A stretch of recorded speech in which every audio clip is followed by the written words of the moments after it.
देख करके बहुत दुखी हूं। आज मदमंगल ने देखा भगवान कृष्ण की आंखों से आंसू। मदमंगल की छाती फटने लगी। गोविंद ये क्या किया तूने? रो रहे हो? तुम्हें क्या कष्ट है? मैं अपने प्राण देकर के भी कृष्ण मैं तुम्हें प्रसन्न रखना चाहता हूं, बताओ तुम्हें क्या परेशानी है? लाला हम तुम्हारे इस कष्ट को सह नहीं सकते। कन्हैया ने आंखों के आंसुओं को पोंछते हुए कहा, लाला अगर हम तुमको छोड़ करके कहीं चले जाएं तो तुम लोग रह लोगे? अगर हम दूर हो गए तो तुम कैसे जियोगे?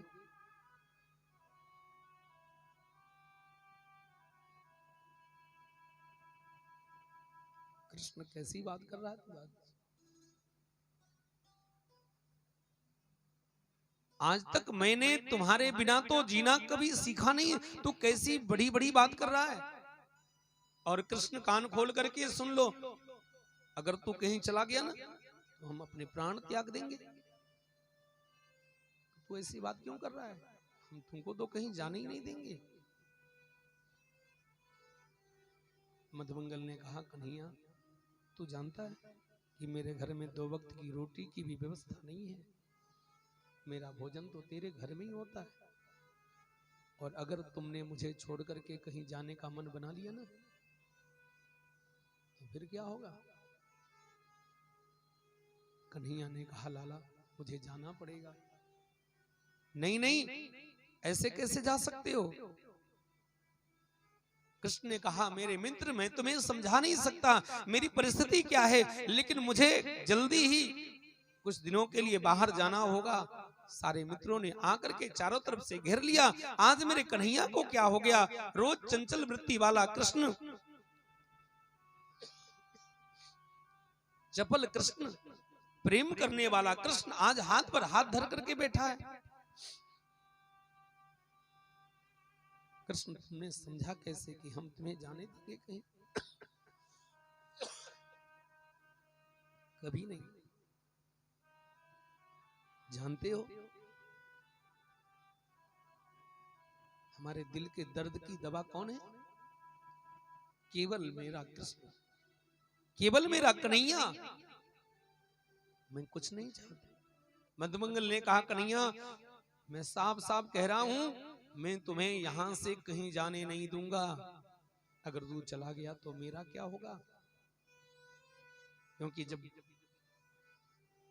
परिस्थिति विचित्र हो जाती है, परिस्थिति बिगड़ जाती है, घर में अन्न का दाना नहीं रहता है, व्यक्ति जब भगवान के सहारे रहता है और जब भगवान भी उसे छोड़ करके चला जाए तो उसकी क्या परिस्थिति होगी?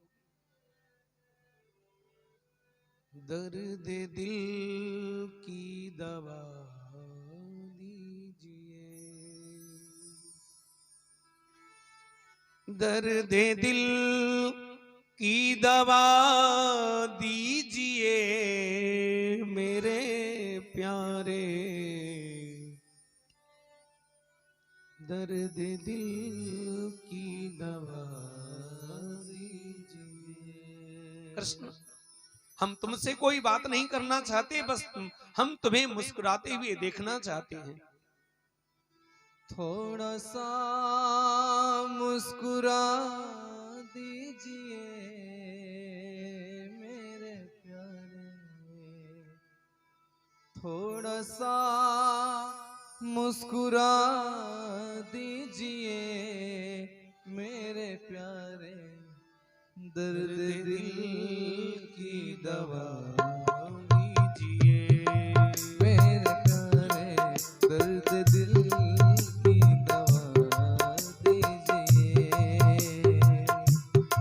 थोड़ा सा मुस्कुरा दीजिए मेरे प्यारे, थोड़ा सा मुस्कुरा दीजिए मेरे प्यारे, दर्द दिल की दवा दीजिए मेरे प्यारे, दर्द दिल की दवा दीजिए। कन्हैया मेरा जो दिल है ना, ये तुम्हारा ही घर है। इसे कभी ये मत मानना कि ये घर किसी और का है। जब तू नहीं था ना, हम लोग तो भटक रहे थे। जब से मेरा कृष्ण आया है, ये दिल तो बस केवल कृष्ण का हो गया है। बस आप इसमें आते जाते रहो, मैं और कुछ नहीं चाहता। मेरा दिल आपका घर हुआ मेरे प्यारे, मेरा दिल आपका घर हुआ मेरे प्यारे, मेरा दिल आपका घर हुआ मेरे प्यारे। आते जाते रहा कीजिए मेरे प्यारे, आते जाते रहा कीजिए, दिल की दवा दीजिए।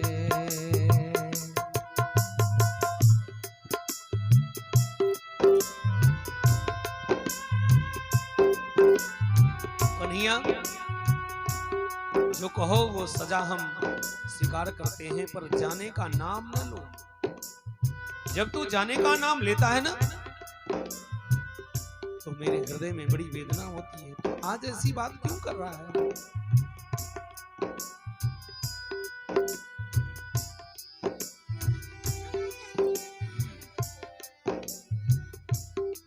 जो सजा दीजिए दीजिए मेरे प्यारे, जो सजा दीजिए दीजिए मेरे प्यारे, जो सजा दीजिए दीजिए मेरे प्यारे।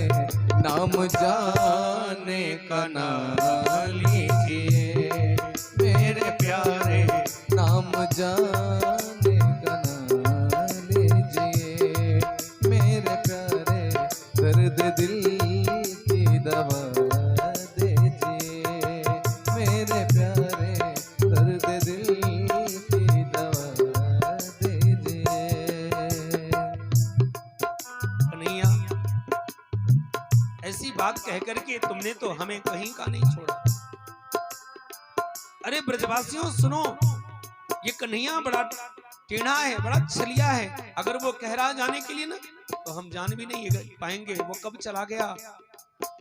तूने तो हमें कहीं का नहीं छोड़ा। कृष्ण, अगर इसी तरह से तुम्हें छोड़ करके जाना था, तो फिर इतना प्यार दुलार क्यों किया? और जाओगे तो कृष्ण, हम तुमसे पूछते हैं, कोई रास्ता जरूर दिखाना। तूने छोड़ा कहीं का नहीं मेरे प्यारे, तूने छोड़ा कहीं का नहीं मेरे प्यारे, तूने छोड़ा कहीं का नहीं मेरे प्यारे। कोई रास्ता दिखा दीजिए मेरे प्यारे, कोई रास्ता दिखा दीजिए। दर्द दिल की दवा दीजिए मेरे प्यारे, दर्द दिल की दवा दीजिए मेरे प्यारे। थोड़ा सा मुस्कुरा दीजिए मेरे प्यारे, थोड़ा सा मुस्कुरा दीजिए मेरे प्यारे, थोड़ा सा मुस्कुरा दीजिए मेरे प्यारे। दर्द दिल की दवा दीजिए। सारे ग्वाल बाल उदास हो गए। कन्हैया, तू बताता क्यों नहीं, कहां जाएगा? ऐसी कौन सी ऐसी जरूरत पड़ गई जिसके लिए तुम हमें छोड़ करके जाने वाले हो?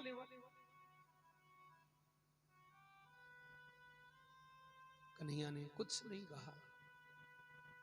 पूरे दिन बच्चे रोते रहे। सायंकाल में गऊ लेकर के जब वापस आए, सारी गोपियां अपने महल कर अटारियों पर खड़ी होकर के कन्हैया का दर्शन करना चाहती हैं, ऊपर से पुष्प गिरा रही हैं, लेकिन आज मेरे कृष्ण ने किसी की तरफ नजर नहीं उठाई।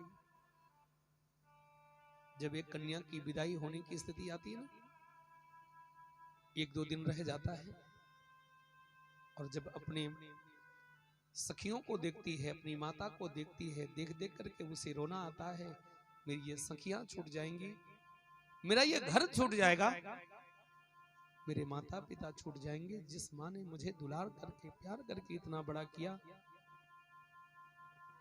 कल से ये घर पराया हो जाएगा। एक कन्या जो विदाई की स्थिति में है, अपनों को देख करके रोने लग जाती है। आज मेरे कृष्ण को भी लगा, अगर मैं ऊपर देख लूंगा तो मेरे आंखों से अनायासी आंसू आ जाएंगे, क्योंकि कल के बाद तो मैं रहने वाला नहीं। इतना प्रेम, इतना दुलार। कृष्ण ने सोचा कि मैंने तो कभी सोचा ही नहीं था कि मेरे मित्र इतना ज्यादा प्रेम करेंगे।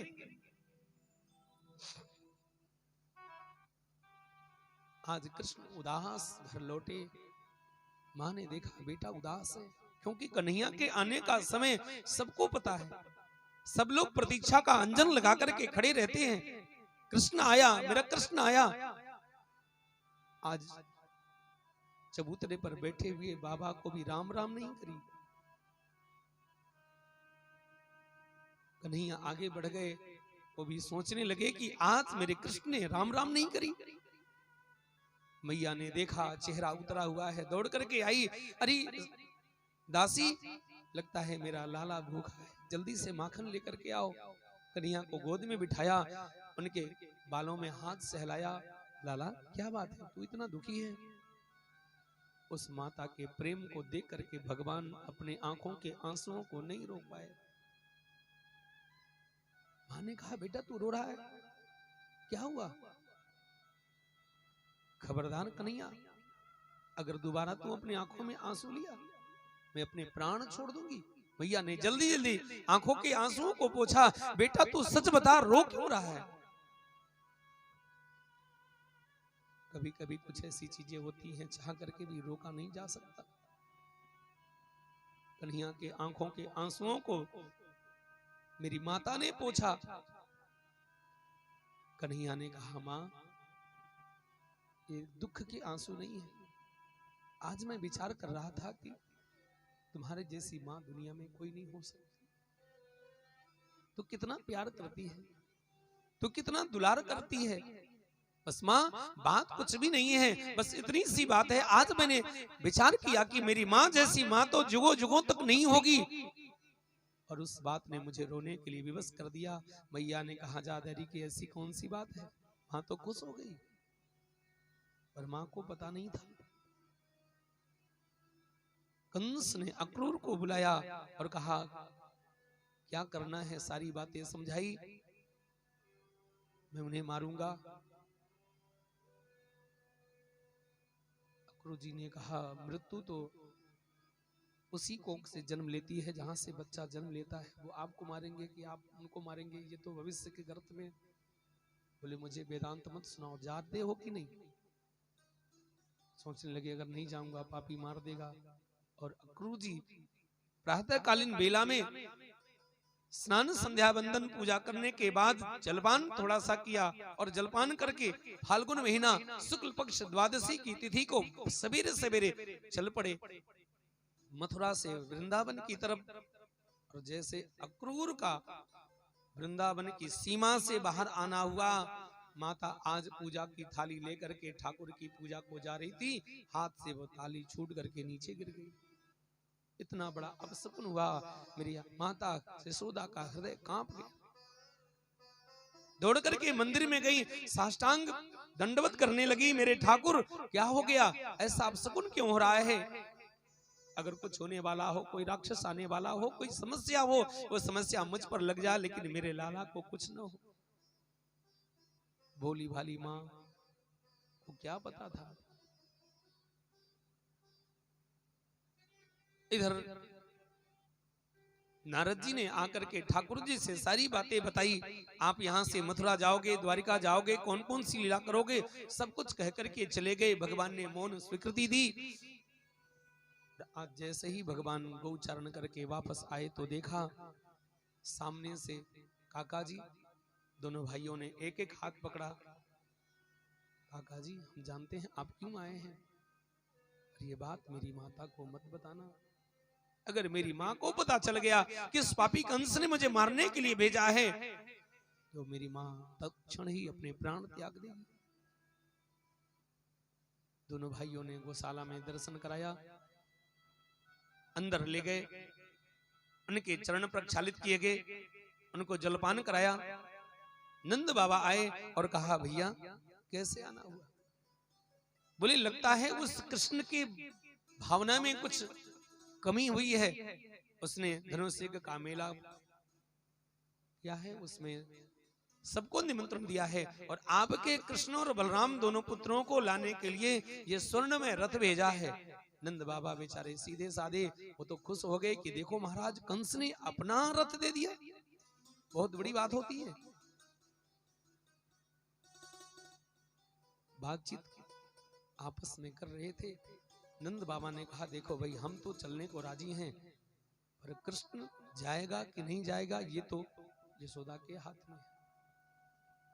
माता यशोदा घर के अंदर बैठी हैं।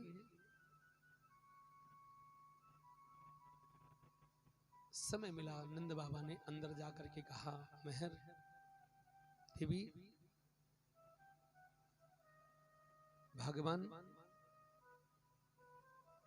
कंस ने एक मेला किया है धनुष यज्ञ का, उसमें तुम्हारे दोनों पुत्रों के लिए अपना रथ भेजा है, इसलिए बच्चों को कल जाने की अनुमति दो। माता ने कहा, मेहर कैसी बात कर रहे हो? तूने कैसे विचार कर लिया कि मैं अपने कृष्ण को दे दूंगी? कोई मेरा प्राण मांग ले, मैं अपने प्राण दे सकती हूं, पर अपने प्राणनाथ को तो मैं कभी भी नहीं दे सकती। बोले, देवी, बच्चों को घर में कब तक बिठा के रखोगी? क्या पढ़ने के लिए नहीं भेजोगी? बोले, नहीं, मैं अपने लाला को अपनी नजरों से एक मिनट के लिए भी दूर नहीं करूंगी।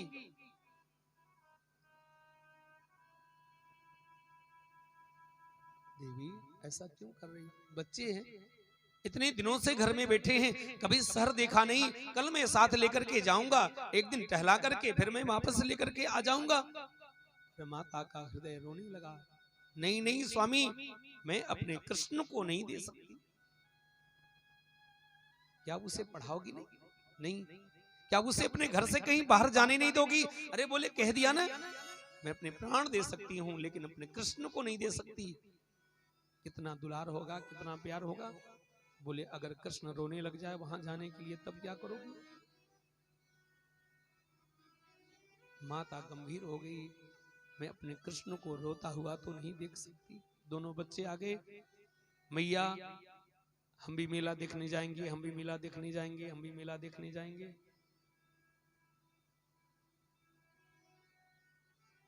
मैया गंभीर हो गई, बेटा तुम घर में रहो। नहीं माँ, हमने सर नहीं देखा, हमने कभी मेला नहीं देखा, हम दोनों भाई जाएंगे। मचल गए दोनों भाई। माता ने मौन स्वीकृति दी, लेकिन हृदय बैठने लगा। सवेरे मेरा कृष्ण चला जाएगा, ये विचार माता को रोने के लिए विवश कर दे रहा है। इतने में ये सूचना पूरे ब्रज में फैल गई, पूरे वृंदावन में फैल गई कि कल कृष्ण को ले जाने के लिए अक्रूर आया है रथ लेकर के। सारी गोपियां, सारे ब्रजवासी रोने लगे, विधाता को कोसने लगे। अहो विधातस तव न क्वचिद् दया, संयोज्य मैत्र्या प्रणयेन देहिनः, कृतार्थान् वियुनंक्ष पार्थकम्, विक्रीडितं तेर्भक्चेष्टितं यथा। अरे विधाता, ये तूने क्या किया? पहले तो तुम दो व्यक्ति को संयोग कराते हो, उनका मन नहीं भरता है और उनका वियोग करा देते हो। कि तुम्हारा कार्य उसी तरह से है जैसे एक नन्हा सा बालक खिलौने के साथ खेलता है और खेलते खेलते उस खिलौने को तोड़ देता है। बच्चे का तो कुछ नहीं बिगड़ा, लेकिन खिलौने की तो जान चली गई।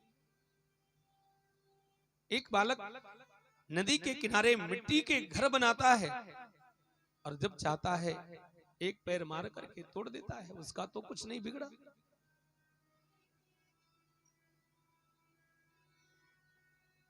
सूर्य भगवान से कहती हैं, मैं तेरे हाथ जोड़ती हूं, तुम उदित मत होना।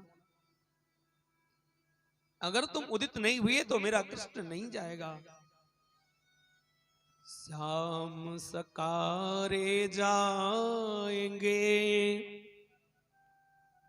नैन मरेंगे रोए, विधि ना ऐसो कीजियो,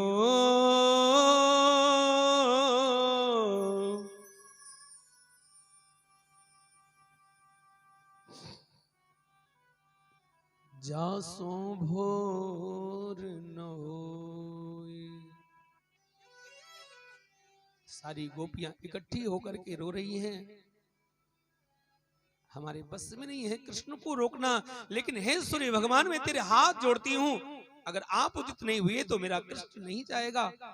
महाराज दशरथ राम जी जंगल जाएंगे इस वेदना से व्यथित हुए, उसको भवन में तड़प रहे हैं और सूर्य भगवान से हाथ जोड़ करके कहते हैं, आप मेरे देवता हैं ना, हम आपके वंशज हैं, और अगर कल आप उदित हो गए तो सूर्य वंश का ये सूर्य डूब जाएगा। मैं कृष्ण को, मैं राम को जाते हुए देख नहीं सकता, मैं अपने प्राण त्याग दूंगा। आज उसी परिस्थिति में ये गोपियां पड़ी हैं। गोपियां कहती हैं, सूर्य भगवान कल उदित मत होना, अगर आप उदित हो गए तो कृष्ण चला जाएगा, और कृष्ण चला गया तो हम उसके बिना कैसे रह पाएंगे। चिंतयन्तो मुकुंदस्य भीता विरह कातराः, समेता संघसः प्रोचुर अश्रुमुख्योच्युताशयः।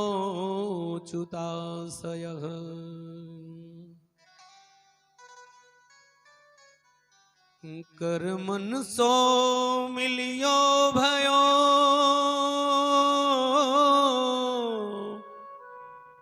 कर्म ही तो बिछुड़ाय, विधि ना ऐसो काकियो, ले गयो कृष्ण छुड़ाए।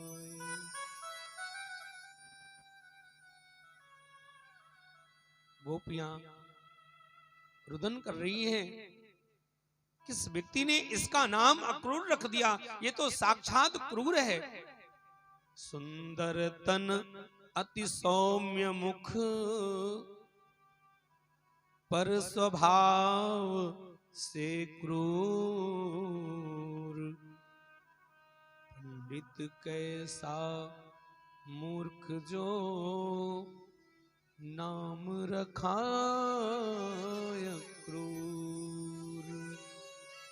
इस मूर्ख पंडित ने इसका नाम अक्रूर रख दिया, ये तो साक्षात क्रूर है, मेरे प्राण धन को ले जा रहा है। इसने एक बार भी विचार नहीं किया, जिसके प्राण चले जाएं, प्राण के बिना शरीर कैसे रहेगा।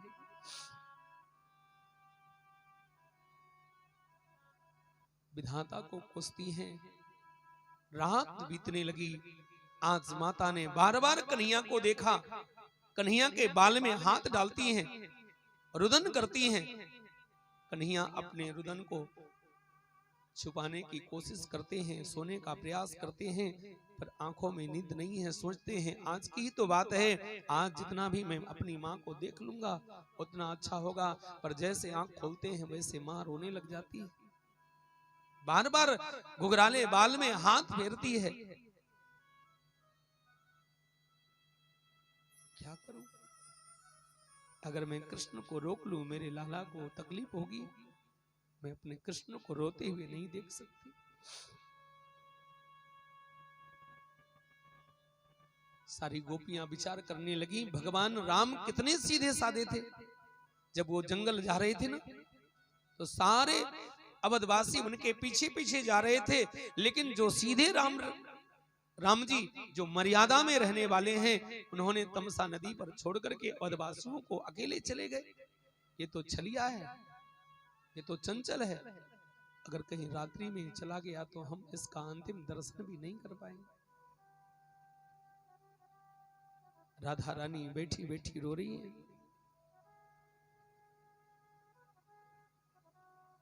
मां कृष्ण को देखती हैं, सो गए। बाहर आई, एक खंबे से सिर लगा करके रो रही थी, मैं 3 दिन तक अपने कृष्ण के बिना कैसे रह पाऊंगी। मेरा कृष्ण थोड़ा भी विलंब करता है तो मेरी हृदय अपने स्थान को छोड़ने लग जाते हैं, मैं कैसे जीवित रह पाऊंगी। कन्हैया ने देखा मां कक्ष में नहीं है, मैया मैया करते हुए बाहर आए तो देखा एक खंबे से सिर लगा करके रो रही हैं। कन्हैया गोद में बैठ के, मां तू रो रही है, तू इतना हैरान हो रही है।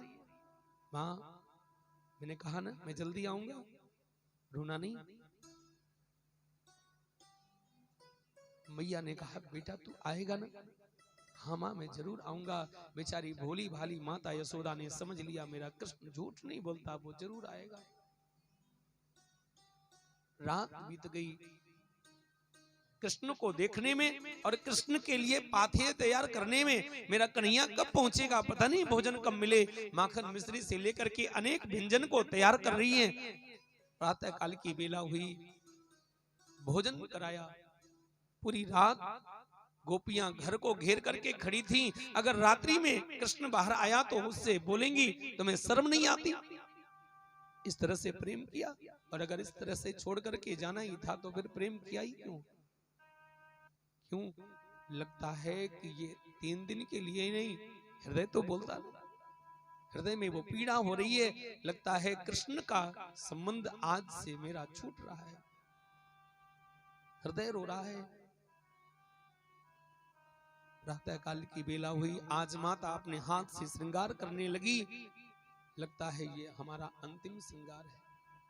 क्यों इस समय में माता को इतनी वेदना क्यों हो रही है? क्योंकि रात्रि के 12 बजे उनके दरवाजे पर दस्तक हुआ। माता ने जाकर के दरवाजा खोला तो देखा अक्रूर जी खड़े हैं। देवर जी क्या बात है? बोले भाभी क्षमा करना, मैं आपसे एक सत्य बात कहना चाहता हूँ। बैठिए। आसन पर बिठाया, देखा तो अक्रूर जी की आंखों में आंसू हैं। वो सोच नहीं पा रहे हैं कि मैं इस बात को कैसे कहूं, मेरी भाभी के ऊपर इसका कितना असर पड़ेगा, मेरी भाभी को क्या हो जाएगा, ये कल्पना करना बड़ा मुश्किल है। भाभी भाभी मां क्षमा करना, मैं एक संदेश वाहक हूं। देवी की माता ने मुझे संदेश दिया था। क्या संदेश दिया? जिस पुत्र को तुम 11 वर्ष से अपनी छाती से लगा करके बैठी हो भाभी, वो पुत्र तुम्हारा नहीं। इतना क्रोध आया माता यशोदा को। देवर जी अगर आपकी जगह पर कोई दूसरा होता तो मैं उसकी जिह्वा काट लेती। जिस बच्चे को मैंने 9 महीने तक गर्भ में धारण किया, जिसको मैंने पैदा किया, जिसको मैंने पाल पोस करके इतना बड़ा किया, वो बेटा मेरा नहीं है। भाभी जो सच है उसको झुटलाया नहीं जा सकता। सत्य तो सत्य ही होता है। क्या आपको पता है आपको बेटा हुआ? बोले नहीं मैं तो मूर्छित थी। बोले बस मैं यही कहना चाहता हूँ, वसुदेव जी ने आपके बेटी को उठा करके कंस के हाथ में दे दिया और अपने बेटे को अपने पास से हटा करके आपकी गोद में सुला दिया।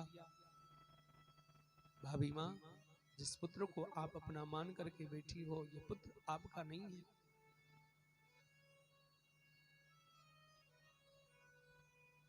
वो तो उस वृक्ष की तरह हो गई जिस वृक्ष पर पत्ते तक नहीं रह जाते, जिनकी डालियां सूख गई। आंखों से अश्रुपात होने लगे। अरे यशोदा तू तो बांझ की बांझ रह गई, तेरे भाग्य में कहां कि इतना सुंदर पुत्र तुम्हें मिले। दूसरे को पुत्र को अपनी गोद में रख करके उसे अपना मान लिया। अरे अक्रूर, ये तूने क्या किया? अगर ये पुत्र देवकी का है तो ये संदेश तूने पहले क्यों नहीं दिया? आज तक तूने इस बात को क्यों छुपाया? अगर किसी का छोटा भी बेटा हम 2-4 साल के लिए परवरिश करें और 4 साल के बाद वो दूसरे का भी बेटा जब जाता है, उस बच्चे को भी हम सहन नहीं कर पाते। जानते हैं कि बेटा हमारा नहीं है, फिर भी हम उस बच्चे को जाते हुए देख नहीं पाते हैं। जिस पुत्र को अपनी गोद में रखा, जिसको पाल पोस करके बड़ा किया, वो पराया हो गया। आज मां का मन व्याकुल हो गया। मन है व्याकुल, नयन सजल है, कैसी कठिन विदाई हो। सूरज के संग डूब रहा मन, ये कैसी बेला आई हो। वो कृष्ण की बातें, कृष्ण की लीला, जाए ना बिसराई हो। जिसके मोह में सब कुछ भूला, थी वह वस्तु पराई हो। जिसके मोह में सब कुछ भूला, थी वह वस्तु पराई हो।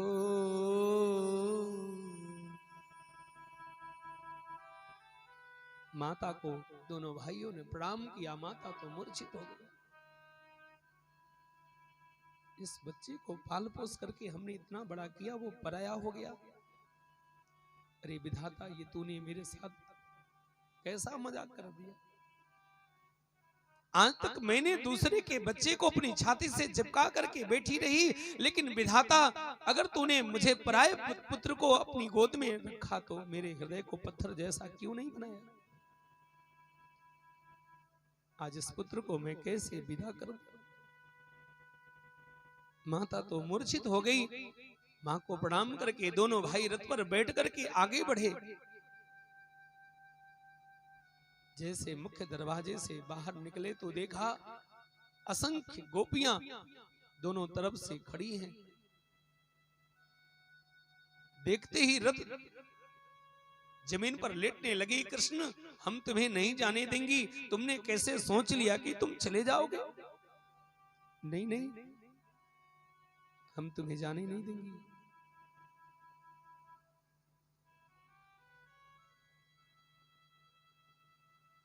भगवान कृष्ण रथ से उतरे। समझाया, देवियों तुम चिंता क्यों कर रही हो, मैं जल्दी आऊंगा ना।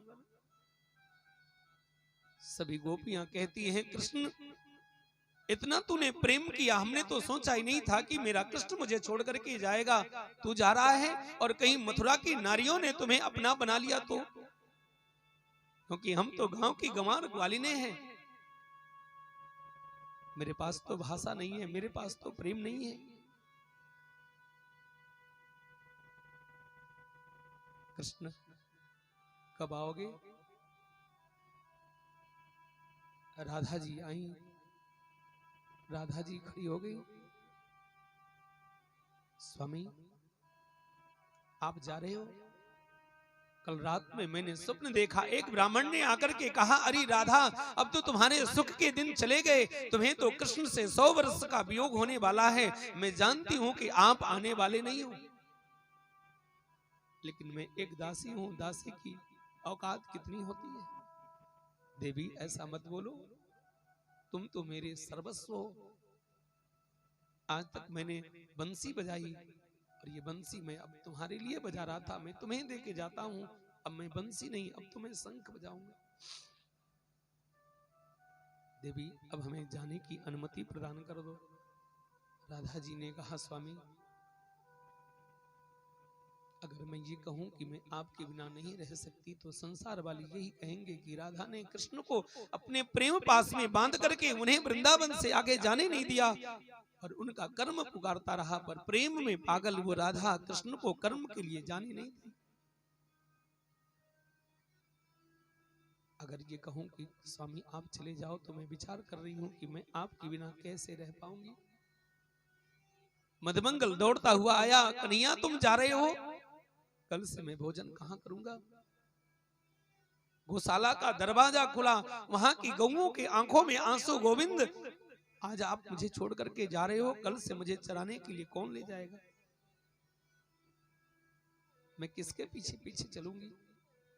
एक गोपी दौड़ती हुई आई, कन्हैया तुम जा रहे हो, हम तो रोक नहीं सकती, लेकिन यमुना में जल लेने के लिए जाएंगी और यमुना के कृष्ण वर्णों को देखूंगी तो कृष्ण तुम्हारी बहुत आएगी, बहुत याद आएगी।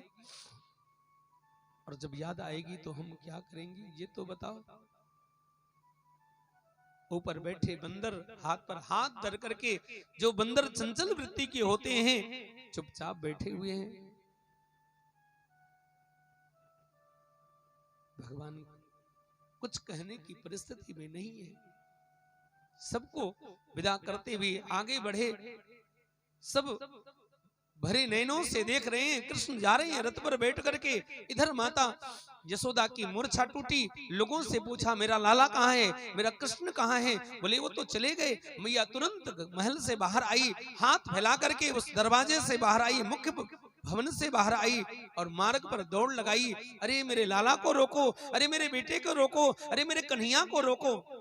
रथ तो अब आगे बढ़ चुका था, लेकिन जाते हुए कृष्ण ने देखा कि मेरी माता दोनों हाथ फैलाए हुए दौड़ी इधर ही आ रही है। कन्हैया रथ से कूद करके दौड़ करके आए और छाती से लग गए मां की। इतना निर्मल और पावन है माँ बेटे का नाता। 9 मास गर्भ में धरती उस माँ को शीस झुकाता।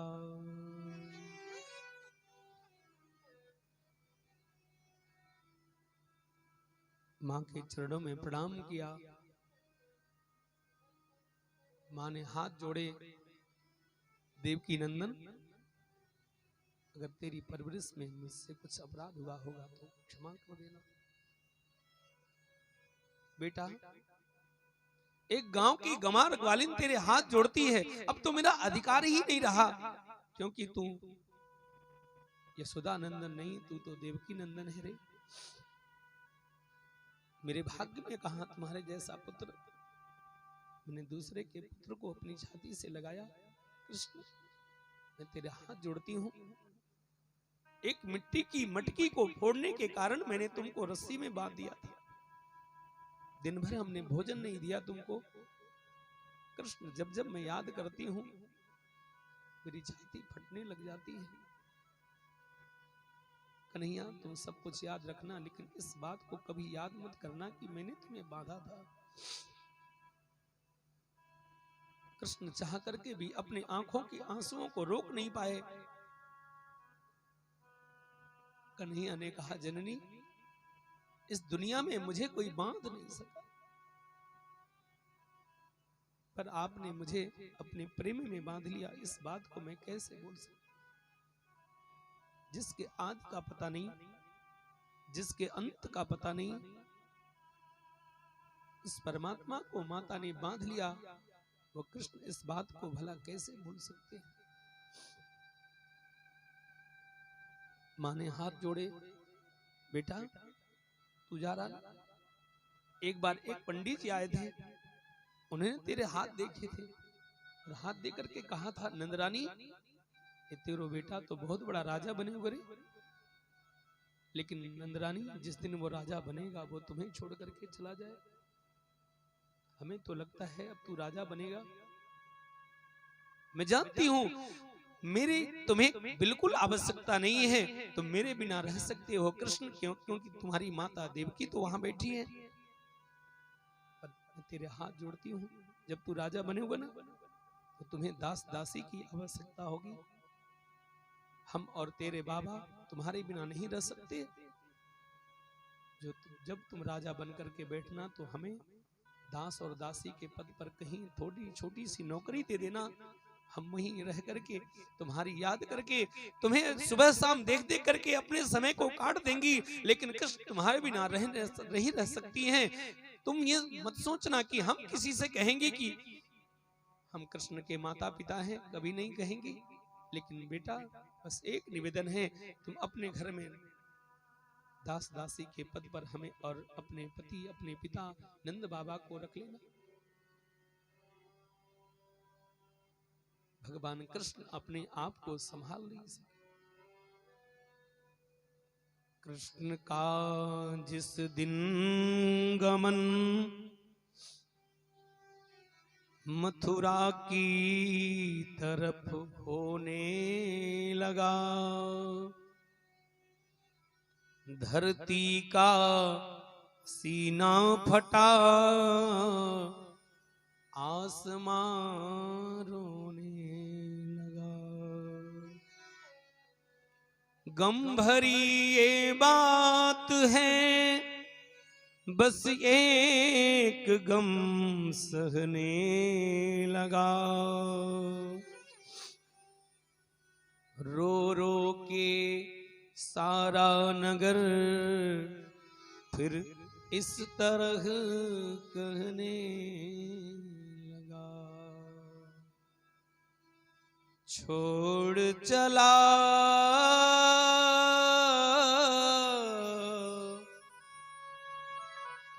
छोड़ चला किसके सहारे हमें छोड़ चला। जब माता पिता बूढ़े हो जाते हैं तो बच्चे अपने माता पिता की परवरिश करते हैं, वो बच्चे छोड़ करके नहीं जाते हैं। पर कृष्ण, मुझे पता चला कि तुम जगदीश हो, मैंने जगत का रिश्ता पहले ही तोड़ दिया था। तुम्हारे आने के बाद मेरा रिश्ता केवल जगदीश के साथ था, जगत को हमने छोड़ दिया और जगदीश आज हमें छोड़ करके जा रहा है। कृष्ण इतना बता करके जाओ, किसके सहारे छोड़ के जा रहे हो? 11 बरस जिसे दिल से लगाया, पल में हुआ है वो तो पराया। मोड़ चला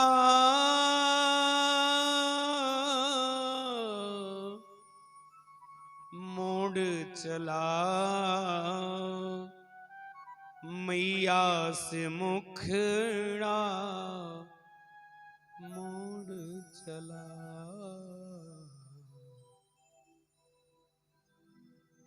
किसके सहारे हमें छोड़ चला। कन्हैया मेरे लाल, मैं आपसे इतना ही पूछती हूँ कि किसके सहारे छोड़ करके जा रहे हो? जिसका जगत लूट गया हो, जगत पति छूट गया हो, जो लूट गया हो, जो बचा हो, छूट गया हो, उसका सहारा कौन हो सकता है? एक माँ अपने बच्चे को बाहर पढ़ने के लिए भी भेजती है, उसकी छाती फटने लग जाती है, उस जाते हुए पुत्र को नहीं देख पाती है। और जिस माता ने 11 वर्ष तक छाती से चिपकाया, इतना दुलार किया, और एक क्षण में पता चला कि ये पुत्र मेरा नहीं है, क्षण भर में वो पराया हो गया।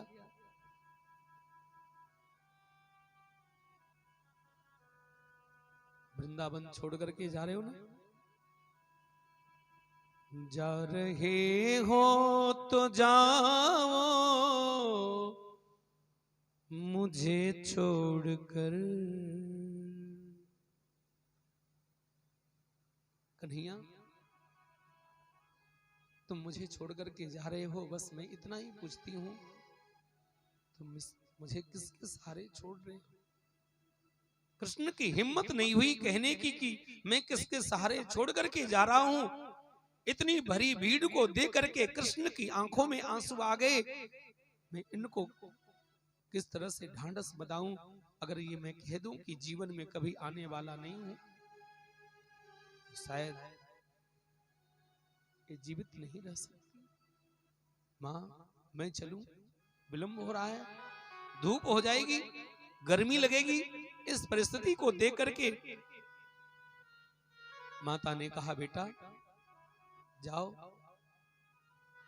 बस देव की माता से एक निवेदन है, जाकर के कह देना देव की बहन तुमने अगर पुत्र भेजा तो संदेश साथ में क्यों नहीं भेजा कि मेरा दूसरा बेटा भी हमारा ही। कोई बात नहीं, जाकर के मेरी देव की बहन से कहना जब मैं कृष्ण की याद करूंगी तो मेरे कृष्ण को वहां अच्छा नहीं लगेगा। देव की बहन मैं तेरे हाथ जोड़ती हूं, मेरे कृष्ण को रोने नहीं देना। हम अपनी आंखों में आंसू बर्दाश्त कर सकते हैं, लेकिन मेरे कृष्ण की आंखों में आंसू आए ये कभी बर्दाश्त नहीं कर सकते। मेरे कृष्ण को मक्खन और मिश्री बहुत अच्छा लगता है। मेरी देव की बहन तुम मेरे कृष्ण का ध्यान रखना। मेरा कृष्ण कभी भोजन नहीं मांगता है, उसे उठा करके गोद में बिठा करके भोजन कराना पड़ता है। और देव की बहन अगर तेरे बच्चे की परवरिश में कोई कमी रह गई हो, वे गांव की गमा रखवालिन तेरे हाथ जोड़ती है, मुझे क्षमा कर देना। जा रहे हो ब्रज को छोड़ करके। गोपियों ने कहा कृष्ण हम तुम्हें मना नहीं कर सकती। आज मुझे पता चला कि तू नंद नंदन नहीं है, क्योंकि मुझे पता था कि नंद बाबा गोरे हैं, यशोदा मैया गोरी हैं। नंद बाबा का स्वभाव अच्छा है, यशोदा मैया का स्वभाव अच्छा है, पर तू इतना छलिया कैसे हो गया? आज मुझे पता चला तू नंद नंदन नहीं है, तू तो वसुदेव नंदन है रे। और अब तो मेरे पास कोई अधिकार भी नहीं रहा। एक अधिकार माता यशोदा का था, वो अधिकार भी आज छूट गया। लेकिन एक बात याद रखना, कृष्ण तुम्हें ऐसे प्रेमी कहीं मिलेंगे नहीं। जा रहे हो तो जाओ ब्रज छोड़कर, ब्रज छोड़कर। ऐसा प्रेमी कन्हैया नहीं पाओगे, नहीं पाओगे। जा रहे हो तो जाओ ब्रज छोड़कर, ब्रज छोड़कर। ऐसा प्रेमी कन्हैया नहीं पाओगे, नहीं पाओगे।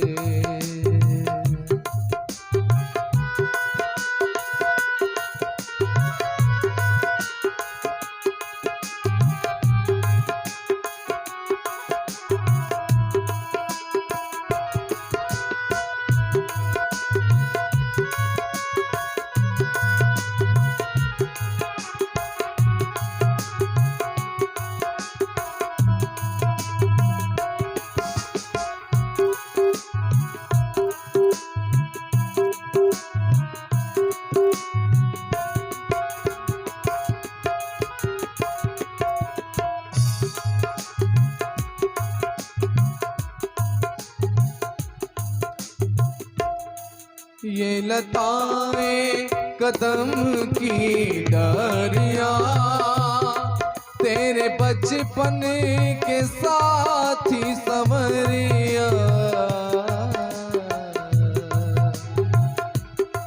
ये लताएं कदम मेरे बचपन के साथी समरिया, कुंज गलियां कहानी तेरी गारगी, तेरी गारगी। ऐसी गलियां कन्हैया नहीं पाओगे, नहीं पाओगे। जा रहे हो तो जाओ ब्रज छोड़कर, ब्रज छोड़कर। ऐसा प्रेमी कन्हैया नहीं पाओगे, नहीं पाओगे। जा रहे हो तो जाओ ब्रज छोड़कर, ब्रज छोड़कर, ब्रज छोड़कर। माता को एक बार फिर प्रणाम किया। कृष्ण बैठ करके रथ पर जाने लगे। ब्रज नारियां व्याकुल हो गई, माता घबरा गई, लगता है कृष्ण चला ही जाएगा। ब्रज नारी व्याकुल भई, उमड़ा प्रेम प्रवाह। मथुरा जाते प्राण धन, कैसे हो निर्वाह। एवं ब्रुवाणा बिरहातुरावृषं, ब्रज स्त्रिय कृष्ण विषाक्त मानसा। श्री जलजाम रुरुदुस्म सुस्वरम, गोविंद दामोदर माधवेति। छोड़ वृंदा विपिन, कुंज यमुना पुलिन, श्याम मथुरा चले, श्याम मथुरा चले, श्याम मथुरा चले, श्याम मथुरा चले। छोड़ वृंदा विपिन, कुंज यमुना पुलिन, श्याम मथुरा चले, श्याम मथुरा चले, श्याम मथुरा चले, श्याम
छोड़ वृंदा विपिन कुंज यमुना पुलिन श्याम मथुरा चले, श्याम मथुरा चले।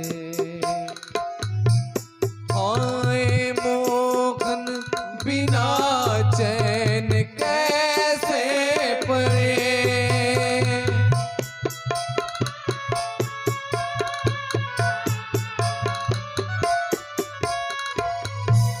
आए मोहन बिना चैन कैसे पड़े, कौन नवनीत माखन की चोरी करे, कौन नवनीत माखन की चोरी करे।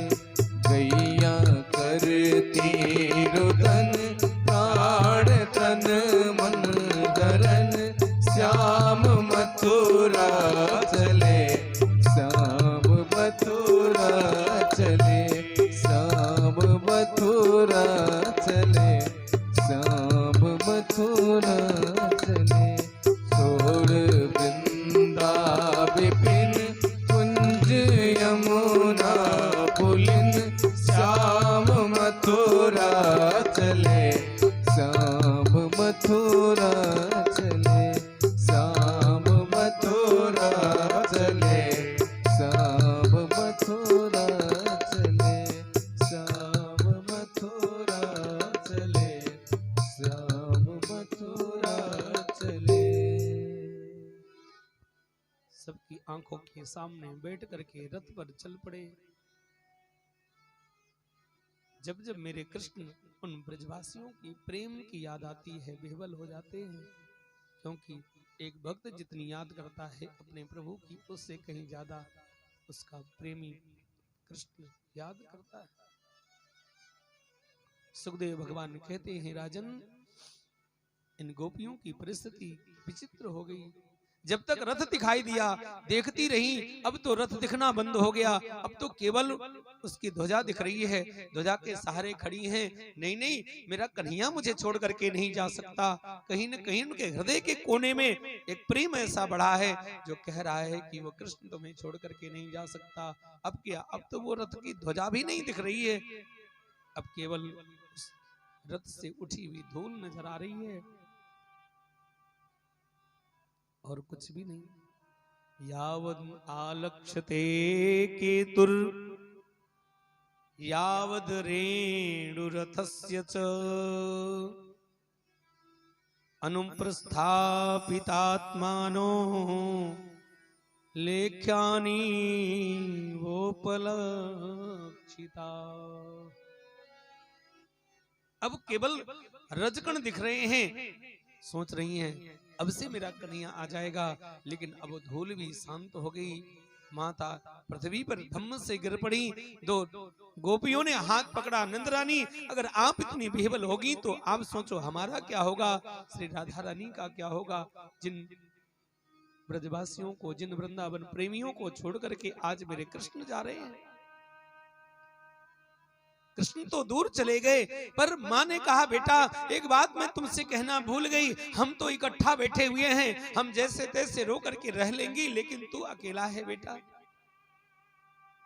तू जहां भी जाएगा वहां अकेला है, इसलिए तुम अपना ध्यान रखना। सच्चे मायने में अगर प्रेम करने वाला संसार में कोई प्रेमी है तो वो केवल और केवल माँ है। एक बच्चा बाहर कमाता है और जब घर को आता है पूरा परिवार उसके लिए दौड़ता है, बच्चे दौड़ते हैं, भाई बहन दौड़ती हैं, पत्नी दौड़ती है, माँ दौड़ती है। बच्चों की दृष्टि उसके झोले पर होती है, कपड़े क्या आए, मिठाई क्या आई, टॉफी क्या आई। पत्नी की दृष्टि सूटकेस पर होती है, मेरे लिए गहने कौन आए, कपड़े कौन आए। बहन भी सोचती है भैया मेरे लिए अच्छा सा कपड़ा लेकर के आया होगा, लेकिन अंत में वो माँ आती है। माँ अपने बच्चे से किसी की वस्तु की मांग नहीं करती है, वो भी बच्चे को देखना चाहती है, पूरा परिवार बच्चे को देखना चाहता है, पर देखने में अंतर क्या है, बस माँ अपने बच्चे को देखती है कहीं वो दुबला तो नहीं हो गया। जब जब माँ फोन करेगी तो वो यही बोलेगी भोजन किया कि नहीं किया। उस माँ के जैसा हृदय ठाकुर जी ने किसी का नहीं बनाया। माँ ने दूर से आवाज लगाई, बेटा हम लोग तो रह लेंगे चाहे जैसे भी, लेकिन तू अकेला है बेटा, तुम अपना ध्यान रखना। सुखदेव भगवान ने कहा, परीक्षित देखा तूने माँ का प्रेम, उस माता यशोदा का दुलार। नजरें दौड़ा करके देखा तो परीक्षित की आंखों से गंगा जमुना सरस्वती प्रवाहित हो रही थी। हिचकियां बद गई थी, हृदय में वेदना हो रही थी। लग रहा था महाराज परीक्षित को कि मेरा बेटा ही जा रहा है। महल के अंदर आई, जैसे ही उस उखल को देखा माता बेहबल हो गई, रोने लगी। अरे गोपी जाकर के कोई कुल्हाड़ी लेकर के आओ, मेरे दोनों हाथ काट दो। अगर ये हाथ नहीं रहे होते तो शायद मैंने कन्हैया को बांधा नहीं होता। अब मैं ऐसे हाथ रख करके क्या करूंगी? मुझे तनिक दया नहीं आई। मैंने अपने कृष्ण को उखल में बांध दिया और माता ये सोचने लगी, आज ही नहीं अंत तक माता यही सोचती रही, मेरा कृष्ण मुझे छोड़ करके गया, सिर्फ एक कारण था, मैंने उसे उखल में बांधा था, एक मिट्टी की मटकी तोड़ने के कारण। सुखदेव भगवान कहते हैं, राजन वृंदावन की परिस्थिति बड़ी विचित्र हो गई। यहाँ जिसको देखो उसकी आंखों से अश्रु आते हैं। अब तो यहाँ केवल वर्षा ऋतु है, अब मैं तुम्हें यहाँ की कथा निवेदन नहीं कर पाऊंगा। और सुखदेव भगवान कहते हैं, राजन भगवान कृष्ण और बलराम को लेकर के अक्रूर जी चले। ऐसा प्रेम देख करके उनका हृदय कांप गया। अरे अक्रूर, कहीं इन दोनों बच्चों को कुछ हो गया, पापी कंस ने मार कर दिया तो तुम वृंदावन वासियों को क्या उत्तर दोगे? भगवान ने इनके मोह को मिटाया।